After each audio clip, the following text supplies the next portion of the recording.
For millions of Australians, working from home has become a part of life during the pandemic. Many employers are trying to get their workers back to the office, and some, including ANZ, are threatening to cut staff bonuses if they don't return. Libby Sander is an assistant professor of organisational behaviour at Bond University, and she joins us now from the Gold Coast. Libby Sander, welcome. So how many employees are still working from home? It's hard to get an exact figure, but around 60% of the Australian workforce are in jobs that they can't work from home.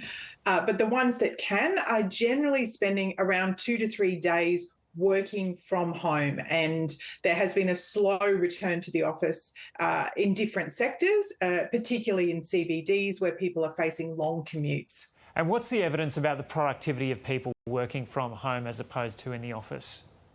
So the research on the whole overwhelmingly shows that people are more productive from home and that they can work effectively from home. And I think one thing that often gets missed in this debate is that someone who isn't being an effective or productive employee who has performance issues, if they're not performing well at home, they're also unlikely to have been performing well in the office when they were working there. And so that's something to really focus on as part of this as well. But what about the argument that for teamwork's sake, you've got to be physically together? Look, most people don't want to work from home 5 days a week. They do like the new hybrid model where you spend some of the time in the office and some of the time at home. We do need to get together for face-to-face communication that's effective for problem solving, it's effective for innovation and other collaborative activities. But research shows we don't need to do that every day, and there are different ways that we can do that outside of the office as well. So what do you think of employers linking pay or bonuses to actually coming into the office a certain amount of time?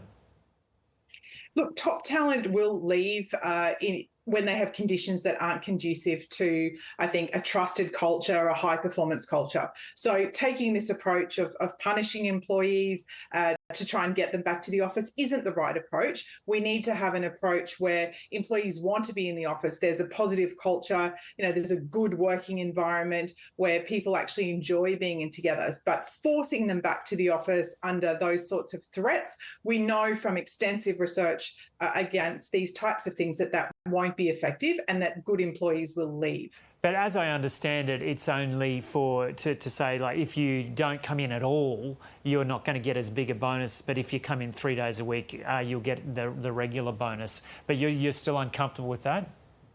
Look, I think we're seeing around the world many top companies in some cases are not requiring employees to come in at all, or perhaps only a few days of the year. So I think it's a mistake to have a one-size-fits-all policy where we're tying attendance to promotion or attendance to bonuses, because we certainly know that just being in the office doesn't mean that you're being productive. It doesn't mean that you're being effective. So the idea of face time is not an effective, management metric. We should be rewarding good performance. And we know that the new flexible work arrangements allow much greater participation in the workforce from employees who may not be able to attend an office every day for various reasons. And we have increasing labour shortages, an ageing population. So it's very important that we start to think more broadly around how can we capture the best talent and how can we get the best from them. And so what would be a better way to approach it? Having a positive culture where people understand there's a good reason to come to the office. People do enjoy spending time with their colleagues. If it is a healthy work environment, they want to be there. They want to enjoy that vibe, that collaboration and being around. And so if people aren't coming to the office at least some of the week under this hybrid model, it really is a case of looking into why is that the case? Is there a lack of cohesion in the team? Are there problems with leadership? Are there issues with the culture? So they're the sorts of things to start to uncover, as well as the cost of living. For many employees, it's very expensive to commute. It's very expensive to park if they have to drive. So there could be numerous factors that can be started with a conversation. And Libby, I just wanted to ask you, I love your workspace there. Are you working from home?